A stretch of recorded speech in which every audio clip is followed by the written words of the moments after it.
الحمدللہ رب العالمین والصلاة والسلام علی سید الانبیاء والمرسلین الصلاة والسلام علیکہ یا سیدی یا رسول اللہ الصلاة والسلام علیکہ یا سیدی یا حبیب اللہ وعلی آلکہ واصحابکہ یا سیدی یا خاتم النبیین۔ ناظرین گرامی، آپ حضرات بخوبی جانتے ہیں کہ کچھ عرصہ قبل ڈاکٹر محمد اشرف آصف جلالی صاحب نے سیدہ کائنات رضی اللہ تعالیٰ عنہ آپ کی شان میں کچھ کلمات بولے جو ادب کے منافی تھے، اور ان سے رجوع کی بجائے جلالی صاحب نے ان کی مختلف تعویلیں شروع کر دی اور بہت سی علمی خیانتوں کا ارتکاب کیا۔ ہمارے استاذ المکرم شیخ الحدیث و تفسیر حضرت علامہ مولانا مفتی محمد فضل رسول رضوی صاحب، آپ نے ان علمی خیانتوں کو واضح کیا اور ڈاکٹر محمد اشرف آصف جلالی صاحب کو رجوع کا مشورہ دیا۔ ہمارے استاد المکرم کے جواب میں 7 ماہ کی مکمل خاموشی کے بعد ڈاکٹر جلالی صاحب نے ایک شاگرد مولانا زاہد محمود جلالی صاحب کو آگے کیا اور انہوں نے استاد المکرم کے متعلق انتہائی غیر مہذب گفتگو کی، حتیٰ کہ ان پر یہودیت کا الزام لگایا اور استاذ المکرم کے دلائل کا جواب دینے کی بجائے بہت سے سفید جھوٹ بولے اور اپنی طرف سے دعوے بنا کر ان کو استاذ المکرم کی طرف منسوب کر کے جواب دینے کی ناکام کوشش کی۔ بندہ ناچیز محمد قاسم رضوی نے 4 کلپوں میں ان کا جواب دیا اور ان کے سفید جھوٹ دلائل کے ساتھ واضح کیے اور ڈاکٹر جلالی صاحب پر 30 سوالات قائم کیے۔ ناظرین گرامی، ہمارے ان سوالات کا ان حضرات کے پاس کوئی جواب نہیں تھا اور مولانا زاہد محمود جلالی صاحب کے سفید جھوٹ بھی سامنے آ چکے تھے جس کی یہ حضرات کوئی تعویل بھی نہیں کر سکتے تھے، لہٰذا اب انہوں نے مولانا شاہد عمران جلالی صاحب کو آگے کر دیا اور انہوں نے 15 منٹ اور کچھ سیکنڈ کے کلپ میں ہمارے استاذ المکرم یا بندہ ناچیز کے کسی ایک اعتراض کو چھوا تک نہیں۔ میں آپ کے سامنے مولانا شاہد عمران جلالی صاحب کی باتوں کا خلاصہ رکھتا ہوں، آپ وہ سماعت فرمائیں۔ وہ خلاصہ یہ ہے کہ انہوں نے یہ کہا، مفتی محمد فضل رسول رضوی نے کہا کہ میں نے ڈاکٹر جلالی صاحب کو پرسنل نمبر پر لیٹر بھیجا تھا، جس کے جواب میں ڈاکٹر صاحب نے ویڈیو کلپ بھیج دیا۔ مولانا شاہد عمران جلالی صاحب نے مزید کہا کہ یہ بالکل ناممکن ہے کہ جلالی صاحب کسی کو اس کے میسج کا جواب بھیجے۔ ناظرین، عجیب بات ہے کہ یہ ممکن کو تو واقع کہتے ہیں اور جو چیز واقع ہو چکی ہے اس کو یہ ناممکن کہتے ہیں۔ مولانا شاہد عمران جلالی صاحب نے مزید فرمایا کہ مفتی محمد فضل رسول رضوی صاحب نے کہا کہ ڈاکٹر جلالی صاحب نے عقیدہ معصومیت کو پارا پارا کر دیا ہے۔ مولانا شاہد عمران جلالی صاحب کہتے ہیں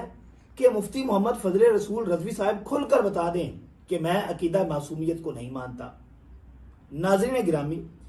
یہاں بھی مولانا شاہد عمران جلالی صاحب نے اپنے استاذ مولانا زاہد محمود جلالی صاحب کی طرح علمی خیانت کی۔ وہ اس طرح کہ اصل میں ہمارے استاذ گرامی شیخ الحدیث و تفسیر حضرت علامہ مولانا مفتی محمد فضل رسول رضوی صاحب نے ڈاکٹر جلالی صاحب کو مخاطب کر کے کہا تھا کہ ڈاکٹر صاحب، شیخ الحدیث سید ارشد سید کاظمی شاہ صاحب نے آپ کو سمجھایا ہے کہ ادھر تو جلالی صاحب کہتے ہیں کہ انبیاء کرام معصوم ہیں اور ان سے خطائے اجتہادی ممکن ہے، اور ادھر سیدہ زہرا رضی اللہ تعالی عنہا سے معصومیت کی نفی کرنے کے لیے دلیل پیش کرتے ہیں کہ سیدہ زہرا رضی اللہ تعالیٰ عنہ سے خطائے اجتہادی صادر ہوئی، لہٰذا وہ معصوم نہیں۔ تو سید ارشد سید کاظمی شاہ صاحب نے فرمایا کہ ڈاکٹر صاحب، خطائے اجتہادی اور معصومیت میں کوئی منافات نہیں، لہٰذا آپ کی اس دلیل سے عقیدہ معصومیت تار تار ہو گیا۔ ناظرین، اب ہمارے استاذ المکرم شیخ الحدیث و تفسیر حضرت علامہ مولانا مفتی محمد فضل رسول رضوی صاحب کے الفاظ سماعت فرمائیں۔ اس کا جواب حضرت شیخ الحدیث صاحب نے یہ عنایت فرمایا کہ ڈاکٹر محمد اشرف آصف جلالی صاحب نے اپنے اصل متنازع بیان میں بولا تو مطلقاً خطا کا لفظ تھا، اور سیدۃ النساء فاطمۃ الزہرا رضی اللہ تعالی عنہا کی طرف بغیر کسی قید اور وضاحت کے مطلقاً خطا کی نسبت کی تھی۔ تاہم ڈاکٹر محمد اشرف آصف جلالی صاحب نے وضاحت فرمائی ہے کہ وہ روافض کے رد میں سیدۃ النساء فاطمۃ الزہرا رضی اللہ تعالی عنہا کے لیے خطائے اجتہادی آپ کو درجہ معصومیت سے خارج کرنے کے لیے ثابت کر رہے ہیں۔ اس استدلال کو ماننے میں ڈاکٹر صاحب موصوف کا علماء و مشائخ کنونشن کے متفقہ اعلامیہ میں دیا گیا بیان حائل ہو جاتا ہے، جہاں وہ کہتے ہیں کہ ہم اہل سنت و جماعت کے نزدیک انبیاء کرام علی نبینا وعلیہم السلام معصوم ہیں، جبکہ ان سے معصومیت کے باوجود خطائے اجتہادی کا صرف امکان ہی نہیں بلکہ وقوع بھی مانا گیا ہے، کیونکہ خطائے اجتہادی نہ معصیت ہے نہ عیب ہے۔ ڈاکٹر محمد اشرف آصف جلالی صاحب کے بقول وہ انبیاء کرام علیہ السلام کے لیے خطائے اجتہادی تسلیم کرتے ہیں، مگر اس کے باوجود وہ انہیں معصوم مانتے ہیں۔ پس ثابت ہوا کہ خطائے اجتہادی معصومیت کے منافی نہیں۔ یہاں سوال یہ پیدا ہوتا ہے کہ وہ سیدۃ النساء فاطمۃ الزہرا رضی اللہ تعالیٰ عنہا کے لیے خطائے اجتہادی ثابت کر کے انہیں معصومیت سے کیسے خارج کر سکتے ہیں، جبکہ ان کا مدعا تو یہ ہے کہ وہ خطائے اجتہادی کو سیدۃ النساء فاطمۃ الزہرا رضی اللہ تعالیٰ عنہا کی معصومیت کے خلاف دلیل بنا رہے ہیں۔ تو ناظرین،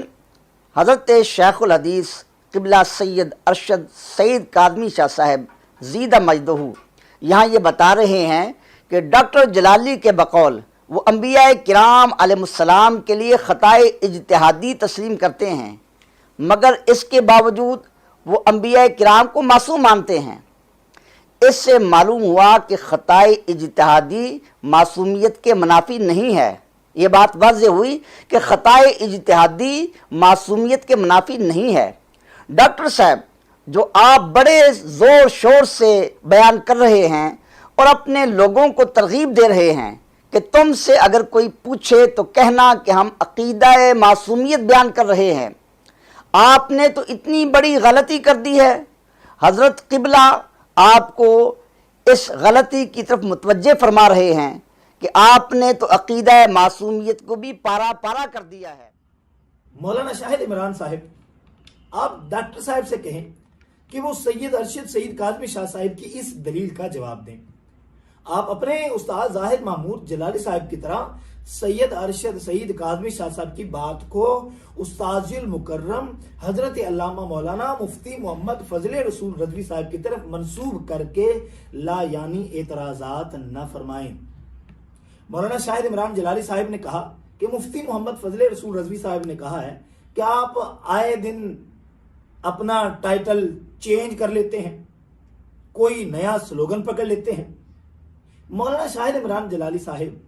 ہمارے استاذ المکرم شیخ الحدیث و تفسیر حضرت علامہ مولانا مفتی محمد فضل رسول رضوی صاحب نے کون سی ایسی غلط بات کہی ہے؟ کیا یہ کھلی حقیقت نہیں ہے کہ بات چلی تھی مطلق خطا سے؟ ڈاکٹر جلالی صاحب نے عنوان بدل کر خطائے اجتہادی پر دلائل دینا شروع کر دی، اب اس کو عقیدہ معصومیت کے ٹائٹل سے بدل دیا، لیکن اس پر رکے نہیں۔ اسی شب برات کو، عین شب برات کے موقع پر جب لوگ اپنی غلطیوں کی معافی مانگتے ہیں، ڈاکٹر صاحب نے ٹائٹل پھر تبدیل کیا۔ ان کا نیا ٹائٹل جو ایک چینل سے وائرل کیا گیا، وہ آپ اسکرین پر بھی ملاحظہ فرما سکتے ہیں۔ ان کے الفاظ کیا ہیں وہ میں آپ کے سامنے رکھتا ہوں۔ ان کے الفاظ یہ ہیں کہ شب برات کا خصوصی پیغام، سیدہ فاطمہ رضی اللہ تعالیٰ عنہ مطالبہ فدق میں ہرگز گناہگار، قصوروار یا خطاکار نہیں تھی۔ رجوع کی ضد کرنے والے اگر تشنگی چاہتے ہیں تو رابطہ کر سکتے ہیں۔ حضرت سیدہ طیبہ طاہرہ صدیقہ کبریٰ حضرت فاطمہ رضی اللہ تعالیٰ عنہ سلام اللہ علیہ کہا کہ شان گرامی اتنی بلند ہے کہ ہم تصور بھی نہیں کر سکتے۔ ہم اہل سنت و جماعت کا متفق عقیدہ ہے کہ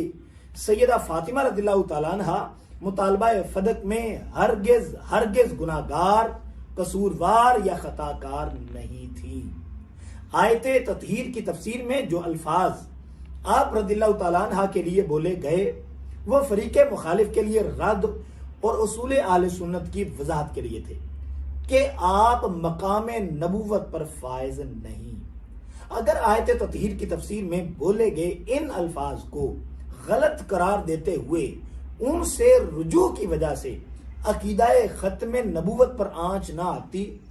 تو انہیں 1000 بار واپس لے لیا جاتا۔ ان الفاظ سے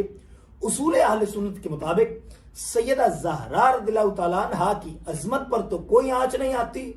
مگر واپس لینے سے عقیدہ ختم نبوت پر آنچ آتی ہے۔ رجوع کی ضد کرنے والے اگر تشفی چاہتے ہوں تو رابطہ کر سکتے ہیں۔ ناظرین گرامی، آپ ملاحظہ فرمائیں کس طرح ہاتھ کی صفائی سے اب مسئلہ خطا کو عقیدہ ختم نبوت سے بدل دیا گیا، اور پھر جلالی صاحب نے لفظ بولے تو تھے کہ وہ خطا پر تھیں، جب مانگ رہی تھیں تو وہ خطا پر تھیں، اب اس کی جگہ یہ الفاظ رکھ دیے کہ آپ رضی اللہ تعالیٰ عنہ مقام نبوت پر فائز نہ تھی۔ ڈاکٹر جلالی صاحب، میں آپ سے سوال کرتا ہوں کہ خطا سے آپ کی مراد اگر خطا اجتہادی ہے، لہذا آپ کے بقول آپ کے جملے کا یہ معنی ہوا کہ وہ خطا اجتہادی پر تھی، اب اس کی جگہ یہ لفظ بول رہے ہیں کہ وہ مقام نبوت پر فائز نہ تھی، تو اب آپ بتائیے کہ آپ خود ہی فرماتے ہیں کہ انبیاء کرام علیہ السلام سے بھی خطا اجتہادی کا صدور ہے، تو پھر بتائیے کیا آپ کے نزدیک العیاذ باللہ اس کا معنی بھی یہ ہے کہ انبیاء کرام مقام نبوت پر فائز نہ تھے؟ ڈاکٹر جلالی صاحب، میرا آپ سے دوسرا سوال یہ ہے کہ آپ کے بقول ان الفاظ سے رجوع کرنے سے عقیدہ ختم نبوت پر آنچ آتی ہے، اور آپ شروع میں خود یہ بار بار کہہ چکے ہیں کہ جو لفظ میں نے بول دیے اب دوبارہ کسی کو بولنے کی اجازت نہیں، تو بتائیے جو الفاظ ختم نبوت کے لیے اتنے ضروری ہیں تو ان سے روکنا یہ عقیدہ ختم نبوت کی خدمت ہے یا عقیدہ ختم نبوت سے بغاوت؟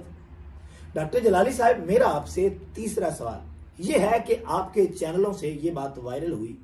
آپ کے شاگردوں نے بیان کیا، آپ کے ادارے صراط مستقیم سے شائع شدہ کتابوں میں یہ لکھا گیا کہ محدث کبیر نے آپ کی تائید کی، حالانکہ انہوں نے آپ کی تائید نہیں، آپ کا رد کیا تھا۔ پھر آپ کے بقول جو تائید ہے اس میں انہوں نے ان جملوں کو غلط کہا اور یہ کہا کہ جلالی صاحب نے ان جملوں سے رجوع کر لیا ہے، لہذا اب ان کی مخالفت نہ کی جائے۔ تو محدث کبیر اور مارہرہ شریف کے سجادہ نشین قبلہ سید محمد امین برکاتی صاحب اور قبلہ سید ارشد سعید کاظمی شاہ صاحب اور خود سے علماء و مشائخ نے ان جملوں کو غلط کہا ہے، تو ان پر کیا فتویٰ لگائیں گے؟ کیا یہ سب عقیدہ ختم نبوت کے باغی تھے؟ ڈاکٹر جلالی صاحب کے شاگرد مولانا شاہر عمران جلالی صاحب بتائیں کہ میں نے جو 30 سوالات قائم کیے ان کے جوابات کہاں ہیں؟ آپ کے استاد مولانا ظاہر محمود جلالی صاحب نے جو کھلا جھوٹ بولا کہ استاذ المکرم شیخ الحدیث و تفسیر حضرت علامہ مولانا مفتی محمد فضل رسول رضوی صاحب نے آمد کا معنی علم کیا ہے اور یہ معنی غلط ہے، اس جھوٹ کا وہ اعتراف کب کریں گے؟ ڈاکٹر اشرف آصف جلالی صاحب اپنے شاگرد کے جھوٹ پر تنبیہ کر کے حق کے دائی ہونے کا ثبوت کب پیش کریں گے؟ مولانا ظاہر محمود جلالی صاحب نے قبلہ ارشد سعید کاظمی شاہ صاحب کے بیان کردہ قاعدے کو ہمارے استاذ گرامی کی طرف منسوب کر کے جو جھوٹ بولا اس کا ازالہ کب ہوگا؟ اور جو 30 سوالات کے جوابات کب آئیں گے؟ ذرا یہ سب بیان فرمائیں، پھر آگے بات ہوگی انشاءاللہ العزیز۔ وما علینا الا البلاغ المبین۔ Truth TV.